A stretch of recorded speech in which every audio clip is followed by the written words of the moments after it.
부활하신 주님의 능력이 모든 억압적인 상황, 절망적인 상황, 죽음의 위기 앞에 있는 이들에게 죽어도 죽지 않는다는 부활의 생명이 깃들기를 기도합니다. 전쟁으로 고통받는 인류, 또 가난과 굶주림에 두려워하며 인간으로서의 최소한의 품위마저도 유지하지 못한 채 살아가는 이들에게도 좋으신 주님의 평화가 함께할 수 있기를 빕니다. 육체의 연약함 가운데 살아가는 성도들에게 부활하신 주님의 생명이 깃들어 회복과 강건되는 은혜가 함께하기를 빕니다. 사순절을 기쁨 어린 슬픔이라고 신명하는 이야기했었는데요. 시간 속의 순례인 사순절이 주님을 따르는 시간이었다면 이제 부활절 이후의 시간을 기쁨의 50일이라고 교회는 명명했습니다. 주님이 부활하시고 승천하신 이후 열흘이 지나 오순절 성령 강림 사건이 있었습니다. 그러니까 부활절부터 오순절 성령 강림 때까지를 이 부활절기로 이 기쁨의 50일, 그래서 이 부활하신 주님을 경험하는 시간입니다. 실제로 주님은 부활하셔서 제자들에게 자신을 일시에 보이시기도 하셨고 또 개별적으로 제자들을 만나기도 하셨습니다. 부활한 주님을 만났던 제자들의 반응은 처음에는 유령을 보는 듯 놀라고 당황했으며 심지어 두려워하기도 했습니다. 그러나 주님이심을 안 후에 제자들은 이런 놀람은 기쁨으로 바뀌었고 또한 그들은 당혹스러움은 주님을 만난 기쁨으로 그들이 주님 앞에 섰습니다. 그렇지만 그들이 주님을 만나는 것을 마냥 기뻐할 수는 없었습니다. 그들이 주님을 부인했고 주님을 넘겨주었던 그런 경험 속에 부끄러움과 죄스러움이 그들에게 남아 있었기 때문입니다. 그러나 주님은 여전히 그들을 사랑하시고 또 그들을 끝까지 사랑하신다라는 말씀처럼 다시금 그들에게 찾아오셔서 만나 주십니다. 주님은 베드로에게도 물었죠. 베드로에게만이 아니라 주님을 배반했던 모든 사람들에게 내가 나를 사랑하느냐라고 계속해서 묻고 계십니다. 주님은 그런 우리들에게 주님을 따르라라고 말씀하고 계십니다. 주님의 이 부활은 강력한 기독교의 근거입니다. 기독교는 어쩌면 이 부활절에 근거해 섰다고 해도 과언이 아닙니다. 마커스 보그는 이 부활절의 핵심 메시지를 두 가지로 이야기합니다. 부활절은 예수는 살아계시다라는 사실입니다. 그가 죽은 이후에 사람들은 계속해서 예수를 체험했습니다.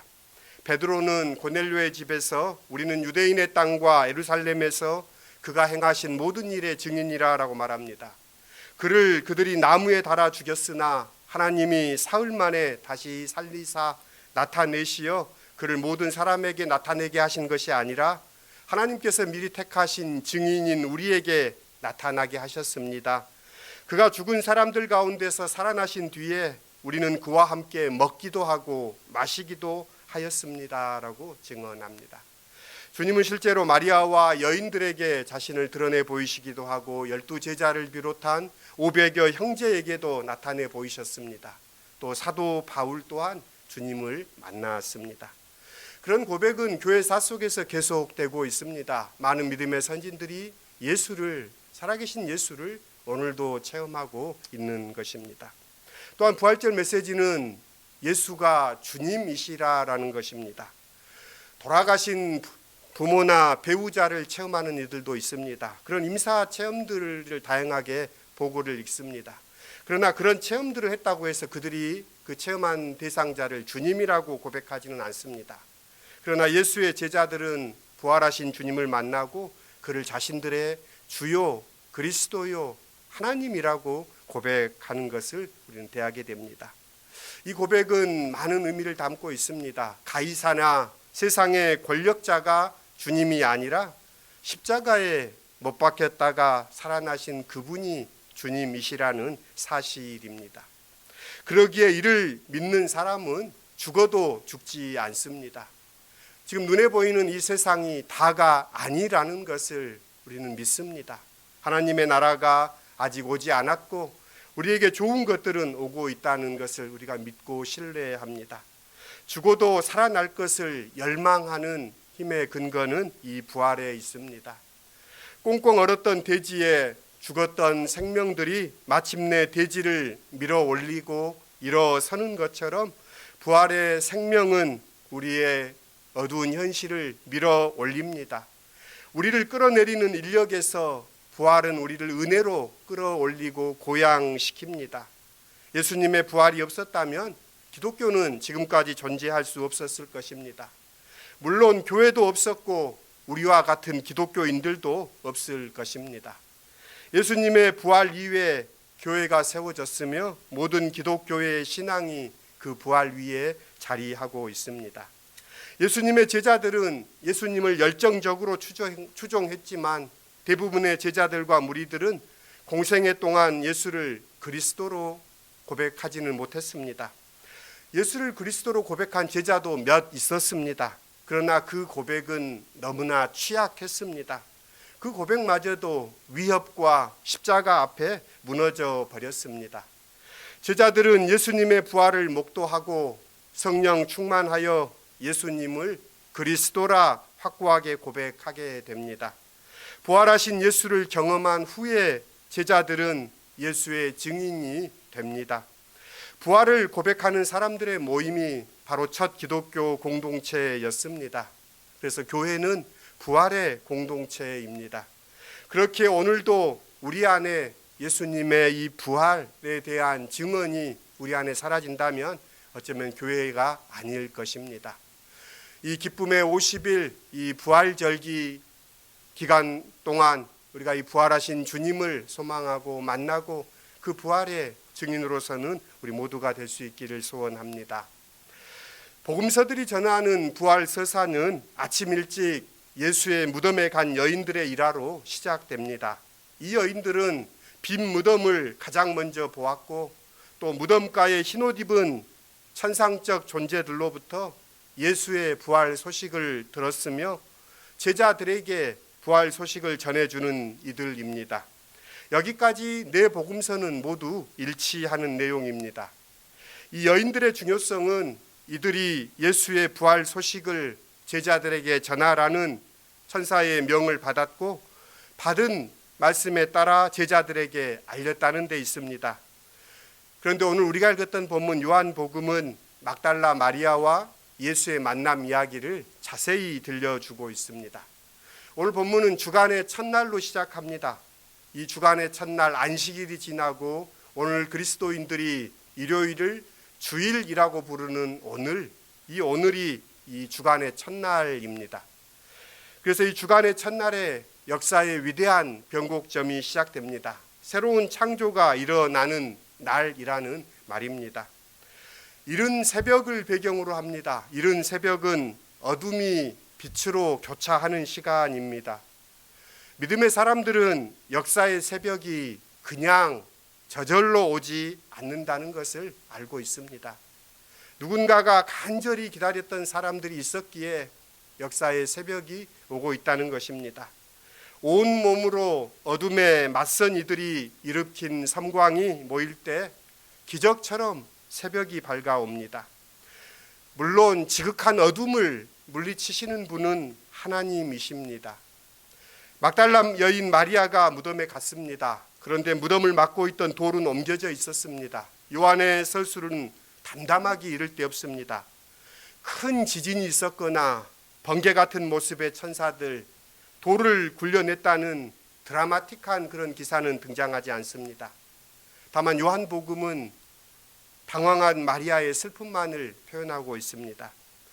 마리아는 달려가서 베드로와 주님이 사랑하시던 제자에게 주님의 시신이 사라졌다고 전합니다.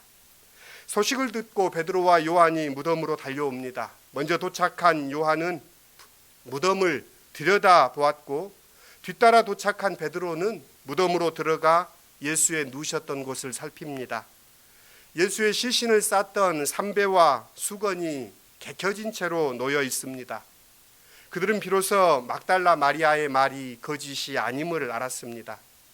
하지만 아직은 주님이 죽은 사람들 가운데서 반드시 살아나야 한다는 말씀을 깨닫지 못하였습니다. 깨닫는다라는 것은 경계선이 무너지는 경험입니다. 그것은 다른 세계, 다른 현실의 눈뜸입니다. 부활은 그들에게 아직 현실이 아니었습니다. 베드로와 요한은 그래서 그들의 가슴에는 의혹을 품은 채 자기들이 있던 곳으로 돌아갈 수밖에 없었습니다. 그럴 수밖에 없습니다. 두 제자는 자기들이 있던 곳으로 돌아갑니다. 그러나 막달라 마리아는 무덤을 떠날 수가 없었습니다. 무덤 밖에서 그녀는 울고 있었습니다. 그녀를 거기에서 서성거리게 했던 것은 무엇이었을까요? 어쩌면 그녀에게는 돌아갈 곳이 없었기 때문일 것입니다. 주님이 계시지 않는 세상은 어디나 그녀에게 집이 되지 못했습니다. 그렇다고 하여 할 수 있는 일도 없습니다. 그래서 그녀는 그저 무덤 밖에서 울고 있을 뿐입니다. 그 울음, 그 눈물이 무용하냐? 그렇지 않습니다. 세상 사람들은 약자의 눈물이라고 생각합니다. 그러나 그 눈물은 때로 우리의 영혼을 맑게 닦아내는 정환수와 같습니다. 눈물은 우리 눈을 맑게 만들어줍니다. 눈물로 맑아진 그녀의 눈은 천사를 보게 됩니다. 사라에게 쫓겨나 어린 아들과 함께 광야를 배회했던 하갈을 기억하시지요? 하갈도 자기 처지를 한탄하며 통곡하고 광야에서 울었습니다. 그럴 때 그녀에게 하나님의 천사가 나타나지 않았습니까? 하나님의 사자를 만났습니다. 막달라 마리아의 눈물이 부활하신 주님을 만나게 하는 매개가 됩니다. 마리아는 그 천사의 정체를 알지 못합니다. 그저 지금 자기 마음속에 가득한 말을 쏟아낼 뿐입니다. 누가 우리 주님을 가져갔나요? 그 말 한마디 말고 다른 말들은 그녀 안에 없습니다. 그리고 그 기척을 느껴 뒤를 돌아봅니다. 그녀는 또 다른 낯선 사람을 보게 됩니다. 하지만 그가 그렇게도 그리워하는 주님이신 줄 알아보지 못합니다. 보았지만 알지 못합니다. 아직 그녀의 눈이 온전히 열리지 않은 까닭입니다. 예수께서 여자여라고 불렀을 때 마리아는 다시금 자기 속에 가득한 말을 쏟아놓습니다. 당신이 그를 옮겨 놓았습니까? 어디에 두었는지 말해 주십시오. 내가 그분을 가져가겠습니다. 다시금 자기 속에 넘치는 말을 쏟아놓습니다. 오로지 사랑하는 주님을 모셔가는 것만이 그녀의 마음속에 있었기 때문입니다. 하지만 예수께서 마리아야라고 그녀의 이름을 부르십니다. 마리아야 부르시자 마리아는 즉각 그분이 주님이심을 깨닫습니다. 자신의 이름을 부르실 때 주님의 목소리와 분위기, 그 호명의 행위 속에 담긴 친밀함을 그녀가 어찌 잊을 수 있겠습니까? 엠마오로 가던 제자들은 자기들과 동행하는 사람이 주님이신 줄을 몰랐습니다. 그러나 그분이 떡을 떼어 축사하신 후에 나누어 주실 때에야 그때야 주님을 알아보았습니다. 누군가에 대한 기억은 단순히 머릿속에만 있는 것이 아닙니다. 가슴에, 아니 어쩌면 온 몸에 새겨져 있는 것인지도 모릅니다. 사람들은 사람을 자신의 도구로 이용하려는 악한 권력자들은 사람들에게 번호를 매기기 일쑤입니다. 그들을 개변적인 인격으로 대해야 하는 불편함을 벗어버릴 수 있기 때문입니다. 그래서 번호로 사람을 환원했을 때 사람은 더 이상 목적이 아닌 수단으로 전락합니다. 주님은 번호로 부르지 않습니다. 사람을 그의 이름으로 주님은 우리를 부르십니다. 그를 비하하거나 그를 모욕하는 언어로 그를 부르는 것이 아니라 그가 부여받은 이름으로 그를 부르십니다. 그 이름이 적절하지 않을 때는 이름을 바꿔 부르시기도 하시는 주님이십니다. 시몬을 베드로로 주님이 불러주셨지요. 막달라 여인, 귀신 들려서 어려운 삶을 살았던 그녀의 이름을 주님께서 마리아야 불러주십니다. 주님은 우리의 이름도 다정하게 불러주십니다. 그분은 우리를 아십니다. 나는 선한 목자다. 나는 양들의 이름을 알고 그들은 내 목소리를 안다고 하십니다. 여러분들은 어떻습니까? 주님이 여러분들을 부르실 때 여러분들은 예, 제가 여기 있습니다 라고 대답하십니까? 주님이 우리를 다정하게 불러주시기만 한다면 우리가 이 땅을 살아가면서 어떤 어려움을 극복하지 못하겠습니까? 그 주님이 마리아의 이름을 이 부활절 부르십니다. 예수께서 마리아에게 나를 붙들지 말라, 세번역에서는 나를 만지지 말라고 하십니다. 대신 부활의 소식을 전하라고 하십니다. 내가 아버지께 아직 올라가지 않았다. 나의 아버지 곧 너희 하나님께로 내가 올라간다. 예수님은 무덤으로 내려가셨습니다.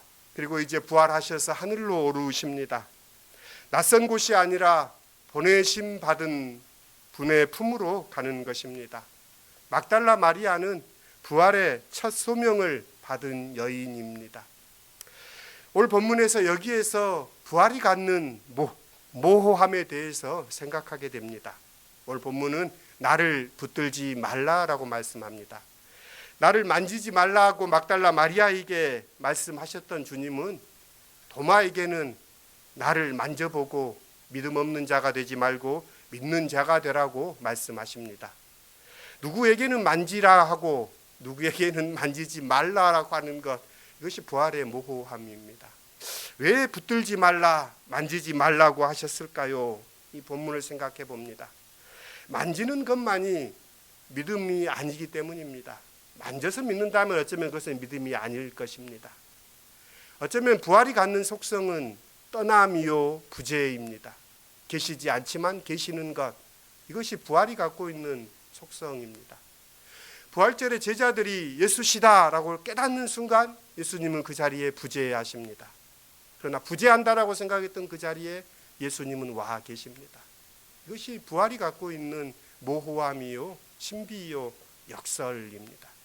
신앙인은 이 부활을 사는 사람들입니다. 부활을 산다는 것은 무엇일까요? 꼭 붙들어야 되고 움켜쥐어야만 속 시원한 세상을 살아가는 우리들에게 주님은 나를 만지지 마라, 나를 붙들지 말라 오히려 말씀하십니다. 부활은 어쩌면 가능성이고 기적입니다. 부활은 오히려 만져지지 않는 행위를 통해서 더 많은 것을 우리에게 생각하게 합니다. 그래서 부활은 가능성이고 기적입니다. 우리의 현실에 부활이 없다면 우리의 현실은 너무나 삭막하고 너무나 답답하고 무겁습니다. 그러나 죽음조차도 기적 없이는 불가능합니다. 그 주님이 우리와 함께 하십니다. 그래서 시인 구상은 부활을 노래하면서 이런 시를 고백합니다. 노상 무심히 보아왔던 손가락이 10개인 것도 이적에나 접한 듯 새삼 놀라웁고 창밖 울타리 한 구석 새로 피는 개나리꽃도 부활의 시범을 보는 듯 사뭇 황홀합니다. 눈 열린 사람의 고백이지요. 눈이 열려서 자신의 손가락 10개인 게 이게 기적이고 개나리가 참 아무것도 없던 곳에 피어나는 개나리가 부활의 시범을 보는 듯 황홀하다라고 고백합니다. 창창한 우주 허망한 바다에 모래알보다도 작은 내가 말씀에 신령한 그 은혜로 이렇게 오물거리고 있음은 상상도 아니요 상징도 아니요 실상으로 깨닫습니다. 어쩌면 부활을 고백하는 시인의 이 고백 속에 우리의 고백을 담아봅니다. 주님은 부활하셨습니다. 부활하신 그분이 우리의 이름을 부르십니다. 그 부활의 기쁨을 담고 이 세상에서 예수의 길을 걸으라고 주님은 우리에게 말씀하십니다. 예수께서 믿음의 길 걸으시는 시온의 모든 지체들 위에 함께 하시기를 빕니다. 부활하신 주님께서 여러분들의 삶 가운데 찾아오십니다. 나를 붙들지 말라 주님은 오히려 말씀하십니다. 그 부활의 주님을 따라 이 한 주간도 부활의 기쁨 안고 살아가는 우리 모두가 될 수 있기를 기원합니다. 함께 거듭의 기도 드리십시다. 어둠, 절망, 두려움이 휩싸였던 이른 새벽 무덤가에 갔던 여인들은 부활하신 주님을 목도하고 만나게 됩니다. 주님을 무덤에 가둘 수 없었습니다. 주님은 부활하셨습니다. 부활의 소식을 다시금 읽고 듣는 아침입니다. 부활의 그 소식을 듣는 우리들도 주님 안에서 부활의 주님을 고백하며 우리의 이름을 부르시는 주님 안에 부활의 삶을 사는 저희들이 될 수 있도록 이끌어 주십시오. 붙들어야 하는 세상에서 오히려 나를 붙들지 말라라고 주님은 말씀하십니다. 부재한 듯하지만 주님은 함께 하시고 함께 하시는 그 순간, 붙들려는 순간 주님은 주님의 길을 가십니다. 이 부활의 기쁨, 부활의 신비, 부활의 역사를 안고 살아가는 시온의 모든 지체들 위해 주님 함께 하여 주십시오. 예수님의 이름으로 기도드립니다. 아멘.